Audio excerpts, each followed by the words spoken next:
My girlfriend said I don't owe her any explanations. So my girlfriend Vanessa said to me, I don't need to explain everywhere I go, I'm not a child. And I just looked at her and said, you're absolutely right. Then I stopped explaining anything to her too, and honestly, she had a complete meltdown within 72 hours. Vanessa and I had been together for 5 years, pretty solid relationship, or at least that's what I thought. We both had our own lives, our own friends, and we trusted each other. She worked in event planning, I'm in finance, and we gave each other space. But that all changed about 4 months ago. Vanessa started having these random disappearances. She'd say she was meeting a client for drinks or going to some networking event downtown that might run late. At first, it seemed totally normal. I mean, her industry is all about connections and schmoozing, right? I get it. But then it became constant 3, sometimes 4 times a week. She'd leave around 7 and come back well past midnight. The suspicious part wasn't even the frequency. It was how defensive she got about basic questions, like I'd ask, how'd the event go? And that would trigger this whole speech about independence and personal freedom. Last Thursday was the tipping point. She came home at 4 in the morning. Her dress had a stain on it, her makeup was smeared, and she was walking barefoot with her heels in her hand. I happened to be up getting water. Hey, you're still up, she said, looking startled.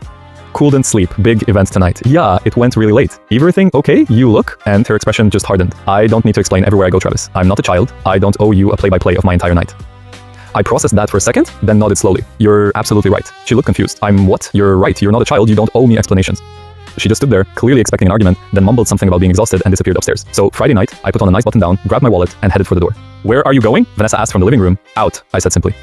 Out where? Just out. See you later. I went to a sports bar with my buddy Lucas, watched the playoff game, had some wings, talked about his new job. Normal Friday night. Rolled in around 1 a.m. Vanessa was on the couch, wide awake. Where were you? Out, I said, heading toward the bedroom. That's not an answer. I paused at the stairs. Do I need to give you one? I thought we agreed that adults don't owe each other explanations. Her face went red. This is completely different. Is it? Yes, because couples communicate. We're a couple. Every day of the week, Vanessa. Saturday, I did it again. Grabbed dinner with Lucas, then we hit up a pool hall his coworker recommended. Got home around midnight. Vanessa was pacing. I texted you 4 times. I saw. And you didn't respond.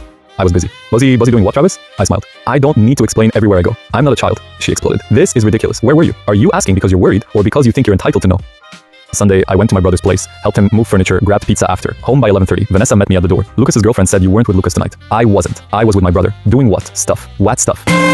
I walked past her. You smell different lately. What perfume is that? She froze. Didn't answer. Monday, I hit the gym, then met an old college friend for a late dinner. Didn't check in once. Tuesday, Vanessa was tracking my car. You were at Hoffman Street. What's on Hoffman Street? Restaurant. With who? A friend. Which friend? Does it matter? She couldn't respond. Just stared at me with this look of dawning horror. Wednesday, she called my brother to verify I was actually there on Sunday. He confirmed it, but she still wasn't satisfied. And Thursday, she showed up at my office at lunch, pretending she was in the neighborhood. Friday night, exactly 1 week later, I grabbed my keys again. She completely lost it. You can't keep doing this, she screamed. We're supposed to tell each other things. We're supposed to be a team. That's what relationships are. I stopped and turned to face her. I completely agree. That is what relationships are. It hit her all at once. Her face crumpled. I haven't been, she started, tears forming. I know you haven't. She packed a bag Saturday afternoon and left a note saying she needed time to think about what kind of partner she actually was. Turns out she only wanted independence when she was the only one being independent. The thing is, I was never doing anything wrong. I was just living by the exact standards she set.